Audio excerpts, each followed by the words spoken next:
Hello everyone, welcome to this video. In this video, again we are going to solve some of the linear algebra questions that are asked in the GATE exam. So let's start with the question number 1. So question number 1 asking about the eigenvector of this 3 cross 3 matrix. Let's call it matrix A. So now here recall the basic concept of eigenvector.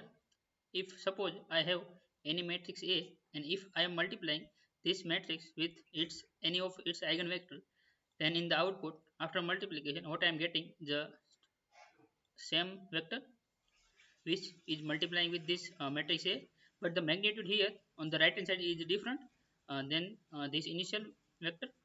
So now here the magnitude is increased and by some scalar, and we are calling it in lambda, and here the lambda is nothing but the eigenvalue of corresponding eigenvector of this particular matrix A. So now this is the basic concept of eigenvector for any general matrix A. So now here we have given the matrix and they are asking about the eigenvector.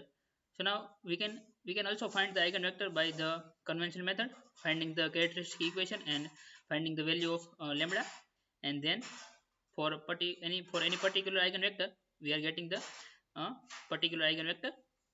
So now, but it is a very long process, and here in the MCQ type question, we just simply go through this option one by one, and we are trying to check which one of the option is satisfying this condition ax equal to lambda x. So first of all, let's start with the option A. So here I have to write the matrix A. So let's write,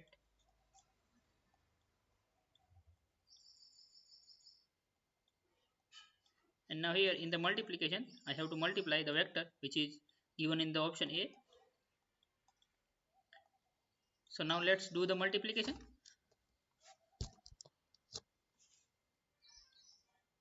So here the first element -1 +1, so we are getting first element as 0. Now in the second one we are getting 2 plus 2, so 4. In the last we are getting 3. So now this is the our output vector after the multiplication. So now we have to reduce this vector in this lambda time x form. Here lambda is unknown but x is known, and here x is this vector. So let's take lambda as it is, and we have to write the matrix, sorry, this vector here. And now if we equate these both, right, if we equate both the left hand side and right hand side of this equation, then we find the value of lambda. But here if we equate the first element, we are getting lambda equal to 0 for the for this first element. Now if we put lambda equal to 0, then this element after the multiplication, this second element will also 0, but here the second element is 4 on the left hand side. So here we can conclude for any value of lambda, we are not getting any lambda particular such that we can reduce this vector in this form.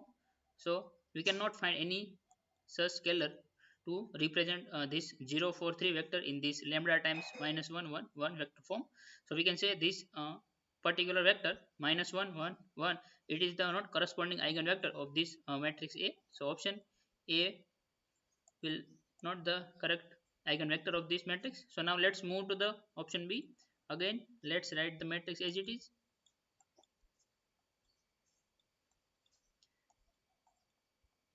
So now here we have to multiply the vector which is given in the option B. So now let's do the multiplication.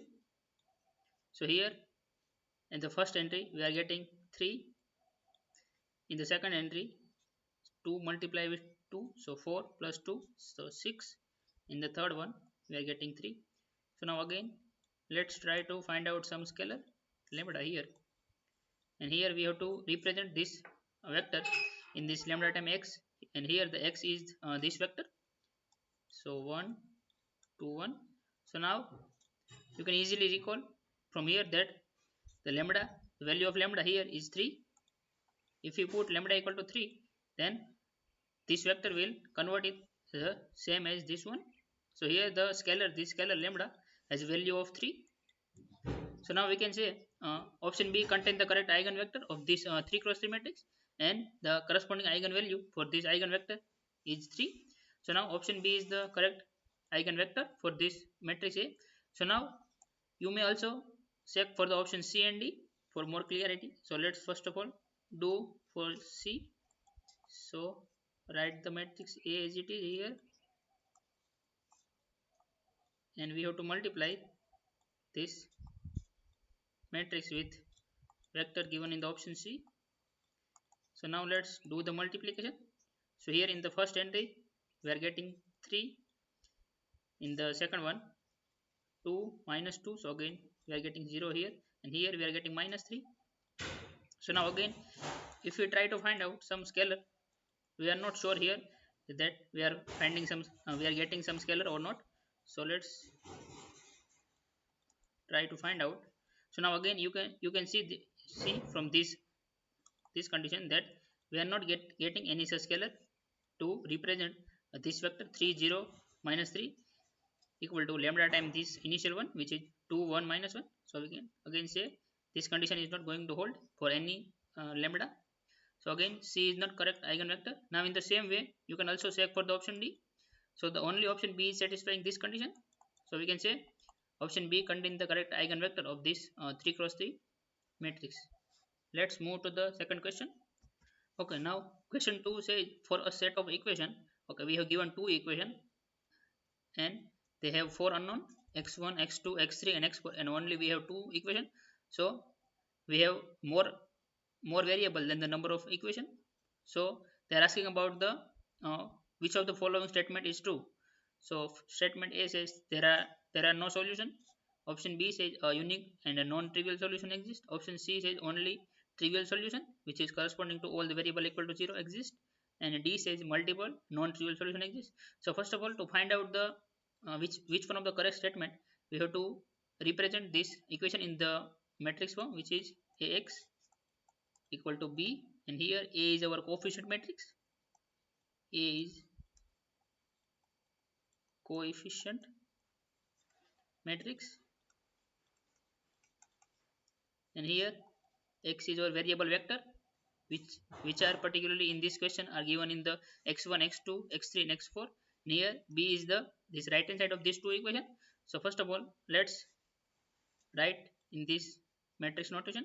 So here we have to write the coefficient, and here we have 3 6 sorry 3 6 3 and 12. Now so this is the our coefficient matrix, and here we have to write a variable vector here.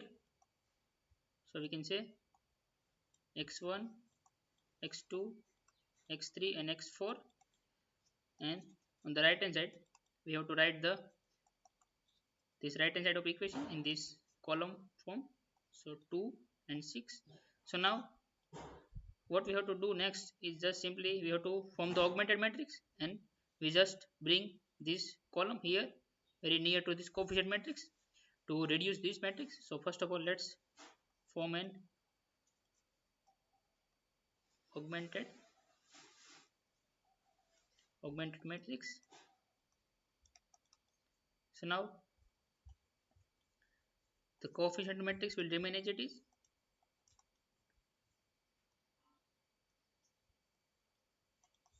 Now here we have to put the vertical line, and we bring this right hand side here very near to this coefficient matrix. So now we have formed the augmented matrix. So now for the checking which one of the statement is true, we have to reduce this matrix and we have to find out the rank. And from the rank we can say that either the system has solution or no solution or infinitely many solution. So first of all we have to perform some row operation. So now here you can see if I am multiplying this first row with minus 10 adding in this second row, then here the entry after the operation we are getting 0, again we are getting minus 6 and we have plus 6. So again here we are getting 0, and again here 0 also, and here again 0. So let's write it here. What we are going to do is just simply r2 minus 3 times r1 will gives an new r2. So now after this operation what we are getting, let's write it here. So first row will remain as it is, and here we have 2. Now here we are getting 0, again 0 0 0, and here 3 multiply with minus 2, so it's minus 6, and we have already plus 6, so again 0. So now we have not need to further reduce this matrix because we have already reduced it into echelon form. Maybe you may reduce these entries to by some column operation, but here it is not necessary to do this. We have to just find the rank, and here we can say the rank of this coefficient matrix, which is in this, let's say this matrix, rank of this matrix excluding this last column is 1,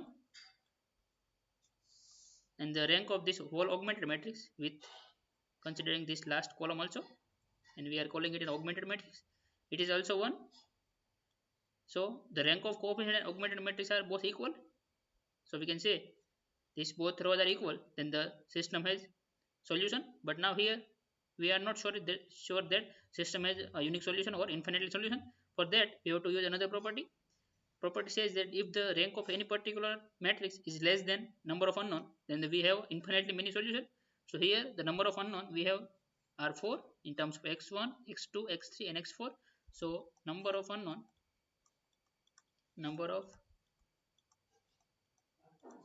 here is 4, and the rank of the matrix here is 1. So we can say rank here which is less than number of 4. So we have at least 3-dimensional null space, because we have a 4 variable and we are getting here the value of only 1 from this equation. So we can say there is a 3 independent solution, either the x3, x4 and x2. So we can say the system has infinitely many solution. So option D is correctly saying this.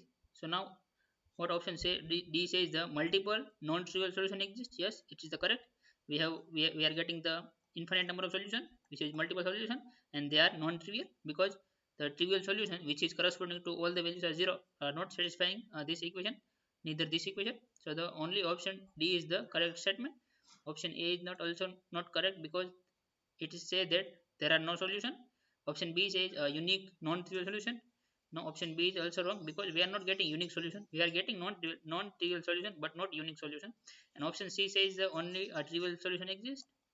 So the only option D is the correct statement. Okay, now let's solve question number 3. So question 3 says one of the eigenvector of a matrix. Okay, again the same concept that we have used in the question number 1. Here let's call here matrix A. If I multiplying this any its eigenvector, then in the output I am getting is just simply lambda times the initial vector. So now here also we have given the matrix A in the question. So let's check all option one by one. So here we have to write the matrix A, and here let's start with the option A. So option A given the vector 2 comma minus 1. So now let's do the multiplication. So what we are getting here 4 minus 2, so 2. Now in the last one we are getting minus 1. So now you can easily see that these both are identical, this vector and this after multiplication. So we can say here lambda is 1, the unity. We are getting the value of lambda here 1. So option A is satisfying this property. So we can say option A contain the correct eigenvector. For more clarity, let also check for the option B.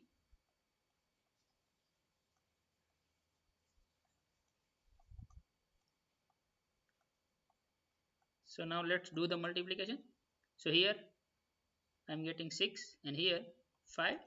So now again let's try to find out some scalar lambda to reduce this 6 comma 5 vector as in lambda times this 2 comma 1 vector. So now again we can say we are not getting any such scalar to represent this matrix in this form. So now option B is not correct eigenvector. Now in the same way we can also check for option C and D. So now let's do the multiplication. So here 8 plus 2 so 10, and here 4 plus 3 so 7. Now again let's try to find out any general scalar lambda. So now again you can also say that again here in the option C we are not getting any scalar. So option C is also not correct eigenvector. In the same way option D is also not satisfying this condition. So the only option A which is satisfying this condition is the correct eigenvector for this 2 cross 2 matrix. Okay, now let's solve question number 3. So question 3 says the inverse of matrix. Okay, so they are asking about the inverse of this 2 cross 2 matrix. So now here first of all recall the formula of inverse. If I am interested in finding the inverse of any matrix, let's call it A, then I am denoting as an inverse of this matrix as A raised to minus 1. So now and it is called an A inverse. So the formula says we have to divide 1 with the determinant of this any particular matrix, and we have to multiply this with the adjoint of matrix A. And now here to finding the inverse we need the value of determinant. So first of all let's find the value of determinant. So now here for finding the determinant we have to multiply these two diagonal. So let's multiply it, and we have to subtract the multiplication of this diagonal. So I multiply with minus I, so we are getting plus I square. So now here you can easily see that here this structure represent the a plus bi times a minus, sorry, b not bi, a plus b times a minus b. So we can easily equate is equal to a square minus b square. So here a is 3, so we have to square, so we are getting 9 minus we have to square this 2i, so we are getting here 4i square, and I square again will be minus 1, so I am putting plus here, and now minus this I square will also equal to minus 1, so I have to subtract 1. So now what I am getting as a determinant is just 10 12. So I have find out the determinant, so let's put it here in the denominator. So 1 divided by 12, and now I need the adjoint of this 2 cross 2 matrix. But now here to finding the adjoint of any 2 cross 2 matrix, it is easier than the 3 cross 3, because we have to only do the 2 operation, or in the other word we have to only perform the 2 step. Here the first step is that we have to interchange the position of this diagonal element, which I am showing with this green color. So we have to flip these two number. So let's write it here. So I am the first entry will be this one 3 minus 2i, and this 3 plus 2i will come at this corner. So 3 plus 2i, and now the remaining two entry for finding this we have to just interchange the sign of this original value. Here we have plus I, so we have to write here minus I, and here we have minus I, so here we have to put plus I. So now we have find out the adjoint. Now look at the option. Option A is the correctly describing the all the entries are given in the option A are exactly identical with this one. So we can say option A contains the correct inverse of these 2 cross 2 matrix. Okay, now let's solve MCQ number 5. So MCQ 5 says a real n cross n matrix A, and they are denoted as an A equal to Aij, and here I and j denote the index of any particular element, is defined as follows. And we have given the definition of any general matrix. If the ith and jth element equal to I, if this index of I and j are both equal, and the value of this other element is 0 if this condition is not going to hold. So they are asking about the summation of the n eigenvalue of matrix A. So first of all we have to form the matrix A with the help of this property. So first of all it is given that matrix has n cross n dimension. So let's assume here we have any general matrix with order n. So here we can say n cross n. So now in the general way, what we are writing here, we are getting here the first entry. So the location of this element is just first column and first row. So we are denoting as in A11. Now here we are getting the second element, and which is given, which is present in the first row and the second column. So we are giving the address as A12. In the same way here we are saying 13. So now in the last column we have nth column, so we can say the last entry in this first row has address as a1n. So now in the now let's move to the second row. The second row has first element, and it has an address of a21 because it is present in this second row and the first column. So now in the second element which is present at this location and which has address as A22 because which is present in this second row and second column. So A22. So now same way A23 now up to A2n. So now in this vertical direction, let's say we are at the nth row. So this element has address as nth row and first column. So an1, the same way an2 now up to this last has address of ann because it is present at the nth row and nth column. So now this is the structure of any general matrix of any nth order. So now according to, let's form the matrix according to this definition. So now here, if we are applying this condition to this matrix, then we can write here, if you look carefully, then this condition is nothing but this represent this diagonal entries. All the diagonal entries are going to hold this condition, and all the other entries which are above the diagonal and below the diagonal are not going to hold this condition. So we can easily say that the resultant vector from this property is the diagonal matrix. And what is the entry of this diagonal element? So let's look at here. If this element is a11, then they are saying if this condition is going to hold, then the value of this a ith jth element is just simply the index of this I, or in the other word, the address of the row. So here, which is present in the first row, so we have to write here 1, and all the remaining entries are 0 up to n already. And so now in the second row, we have to put 2 here because it is present in the second row up to. Now in the same way, we have to put 3 here because we are in the third row. So now if we extend this procedure up to the nth row, then here we are getting the n as an entry because the matrix has n cross n dimension, so it has n row and n column. So here they are asking about the sum of the eigenvalue.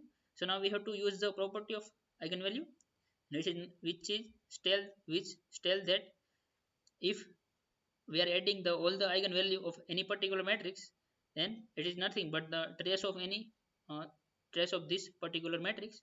Now here, so let's write it here. Property says that sum of all eigenvalues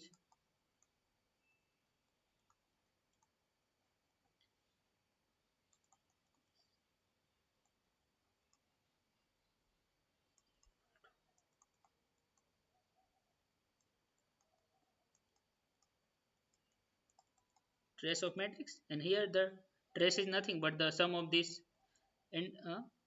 diagonal entries, all diagonal entries.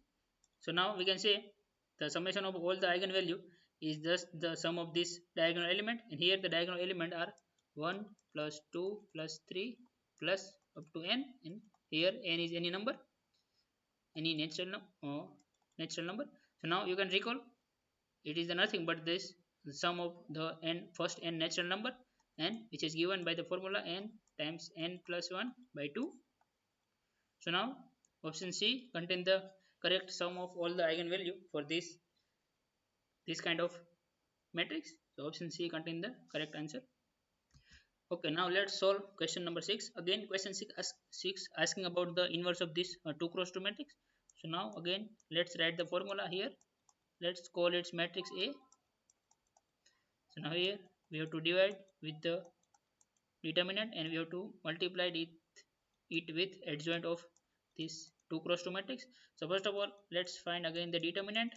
So we have to multiply this 2 diagonal. So 1 multiply with 4, so 4, and we have to subtract the multiplication of these 2, and which is 6. So I am getting determinant as in -2. So now be careful because here maybe some student put positive 2 because they are assuming this sign represent the mode, but here it is not the mode because a is not here scalar, but it is the it is the matrix. So we have to put whatever we are getting as the determinant. So we have to put -2 here, and the remaining thing we need for the inverse is just adjoint. So now recall this those two steps that I have told you. First, interchange these two element, and So let interchange. So 4 will come here and this 1 will come at here bottom. So now here, and for the remaining two element we have to just flip the sign of these two. So here we have to put -2 and here we have to put -3. So now if we multiply this outer minus with this matrix, so what we are getting, 1 by 2 times here -4 plus 2 plus 3 and -1. So now look at the option. So option A is not correct. Inverse of this 2 cross 2 matrix. Again option C is not, option B is not correct. Option C also not correct. Option D has the same value as this matrix.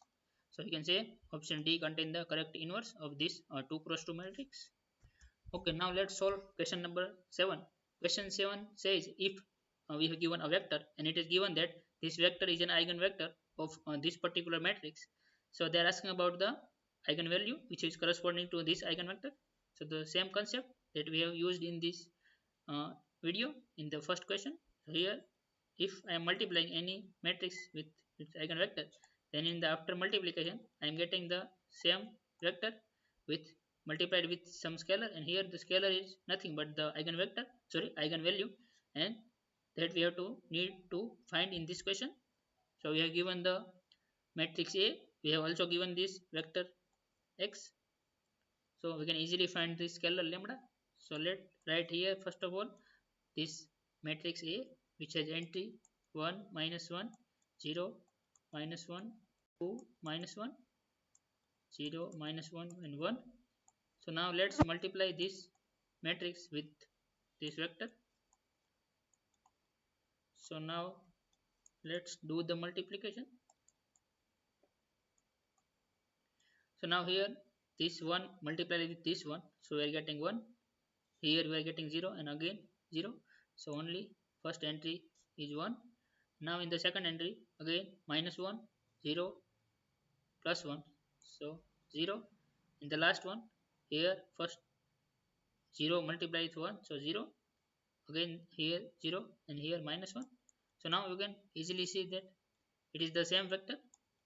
So these both are identical.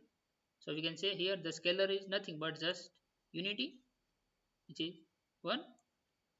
So now we can say the corresponding eigenvalue of this vector, let's call lambda, and it has value of 1.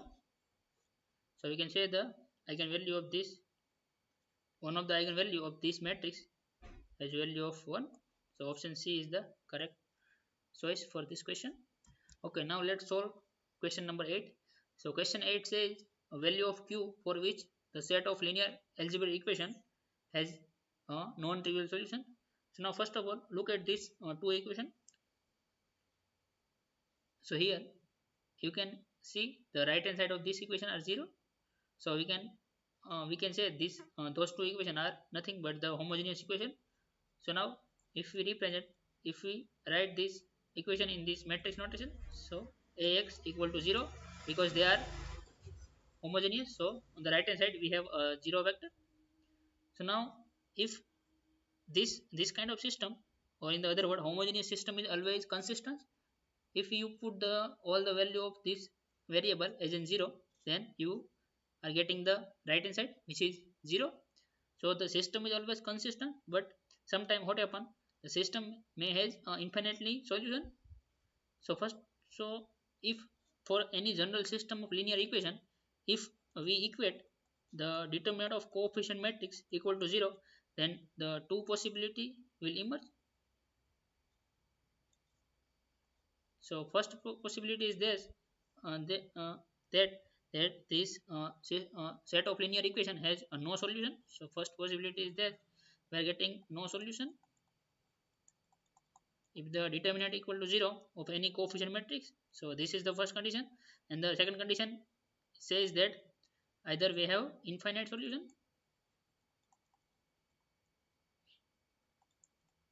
and we have infinite solution.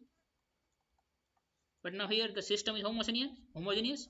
So as I said, the homogeneous system is always consistent. So this option, the no solution, will cancel out for this homogeneous. So the only the remaining condition, if the determinant equal to 0, is the infinite solution. So if the determinant of coefficient matrix is 0, then we can say the system has a infinite solution, and which are in turn are non-trivial. So first of all, let's form the coefficient matrix A here. So 2, 3, 6 and Q. So now we have to find out the determinant of this coefficient matrix, and we have to equate the determinant equal to 0. So we can write here 2Q minus 18 equal to 0. So we can usually find the value of Q, which is 9.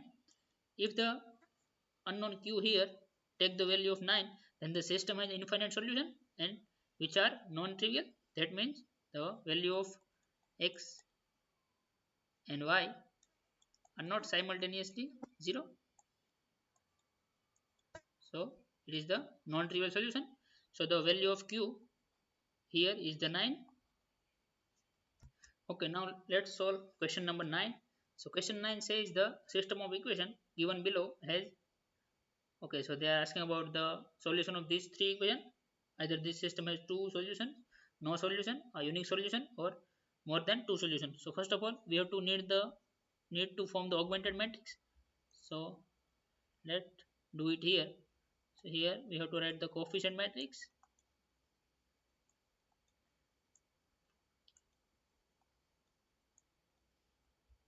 Here we have to put the vertical line, and the right hand side we have to write here in the same order. So now here, to reduce this matrix into echelon form, because we are interested in finding the rank of this coefficient matrix and augmented matrix, so we have to reduce this matrix into echelon form. So we have to perform some row operation. So now here I want to make this entry and this entry as 0. So if I multiply this one with minus 4 and adding in this, then here I am getting 0. In the same way, if I multiply with this first row with minus 3 and adding in this third one, then again here I am getting 0. So let's write it here. What we are going to do is just simply r3 minus 3 times r1 will give a new r3, and r2 minus 4 times r1 will gives new r2. So now after these two operation, what we are getting, let write it here. So first row will remain as it is. Here we have 2. Now in the third row, here 4 plus 4 is already there, and minus 4 will come from this first one.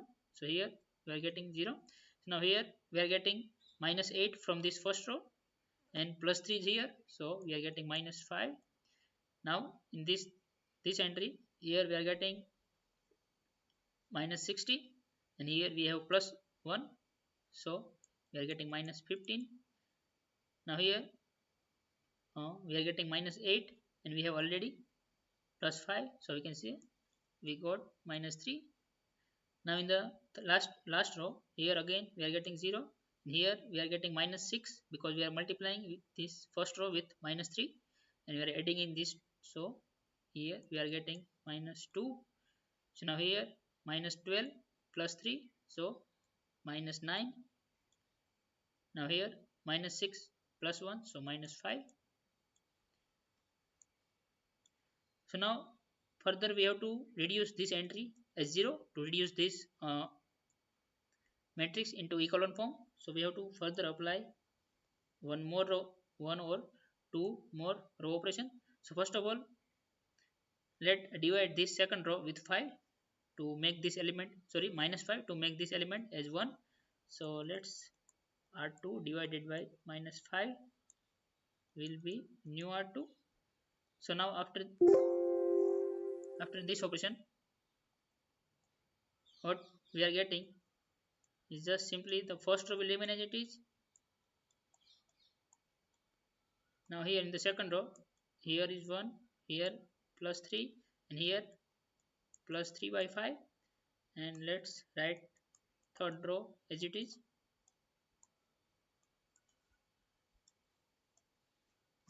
So now we have make this entry as plus 1. So now we have to make this minus 4 as 0. So let's multiply this second row with plus 4 and add in this third one. So let's write it here. what we are going to do, we are multiplying this second row with plus 4 and adding in this third one.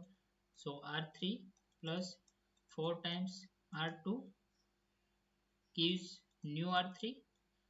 Now after this row operation, what we are getting, let's write it here. First row will remain as it is. Now the second is also remain as it is. Here we have 3 by 5. Now in the third row, here we have got already 0. Now here plus 4 minus 4, so we are getting 0. Now here plus 12 and we have minus 9, so we get plus 3. Now here we have already minus 5 and we are multiplying this 3 by 5 with 4. So here 12 by 5. So now you can easily see that the rank of this coefficient matrix here, this matrix is 3, and the rank of whole matrix with this last column known as augmented matrix is also 3, and which is also equal to the number of unknown here, which are in terms of x, y and z here. So now this condition is, if this condition is hold, then we can say the system has unique solution. You can also directly say from this, looking at this matrix, because here if you rewrite the equation from this matrix, then from this third row, what you are getting is just simply the 0 times x plus 0 times y plus 3 times z equal to, let's simplify it, 5 multiplied with 5, so 25 plus 12, so minus 13 by 5. So you can easily find the value of z here from here, because this two term will goes to become 0 0 0.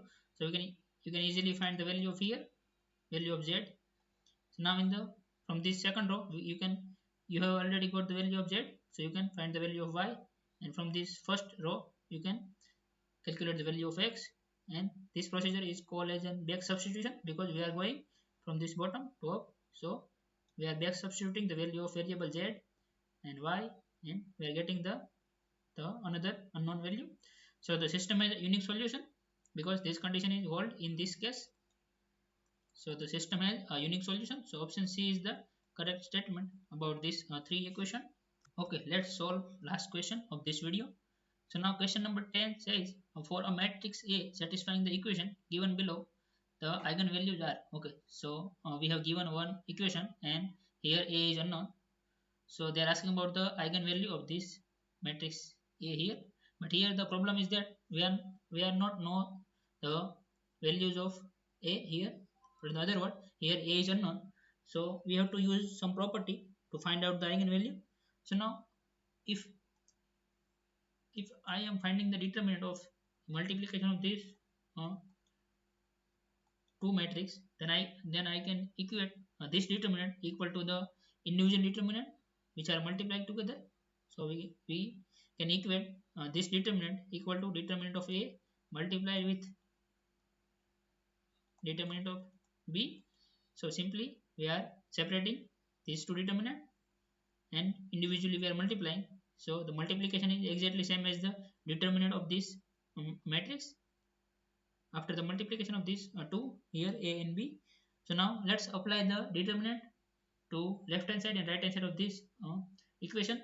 So we can say here, if we apply the determinant operation on the both the side, then here simply just this condition is going to happen. A times B, here A is this matrix and B is this which has some value. So now we can equate multiplication of these two equal to the determinant of individual determinant. So let's call here the determinant of this unknown matrix has let's represent in this form, and we have to multiply it with the determinant of this matrix B here. So let's write in the determinant form. So it has entry 1 2 3 7 8 and 9 4 5 6. So now we have to also apply the determinant on the right hand side. So let's also take the determinant of this matrix 1 2 3 4 5 6 7 8 9 So now here you may find the determinant of this 3 cross 3, but here it is not necessary, because if you see carefully, then you can easily relate these two matrix, because the entries are look like very similar. So first row is exactly identical with this one. The first row is exactly identical in the left hand right hand side, but now here this third row and the second row will interchange in the right hand side. So these two row are interchanged on the right hand side. So now from the basic definition of determinant, we can say if the any twos or any rows are interchange of any particular determinant or matrix, then the value of determinant is just change the sign. Its magnitude is remain as it is. So now here we can say, if let's assume it has any general number, let's call it m. So here value of determinant here is m. So here we are getting minus m, and here of course the value of m is not 0 here. So now we can say the determinant of a here is minus 1, because this m will cancel with this m. So we are getting the determinant of this unknown matrix a as in negative 1. So now we have find out the determinant of this unknown matrix a, and now to finding the eigenvalue, we have to use another property, and which is which state that if we are multiplying all the eigenvalue of any particular matrix, and this is the nothing but the determinant of that particular matrix, and here we have call it matrix A. So now we have find out the determinant, so we can equate the multiplication of this three eigen number will be minus 1 lambda 1 times lambda 2 times lambda 3. So now we have find out the one equation about the multiplication. So now let's check the option, because here it is the next step to find the correct set of eigen value here. So now option A gives the multiplication 0. So option A is not correct set of eigen values. Option B again gives 0. So again option B is not correct set of eigen value. Option C gives minus 1 as in multiplication. Yes. Let also check for option D. Option D gives minus z square, and z square will minus 1. So again we are getting plus 1. So option D is also not correct set of eigen value. So now the only option C is satisfying this condition. So now this is the power of this property of this determinant and the eigenvalue, because here we don't know any values of any entries of this unknown matrix A, but still we can predict about the set of eigenvalues which this matrix can have. So the option C is contain the correct eigenvalues for this unknown matrix A. And that's it. Thank you for watching this video. See you later in the next video.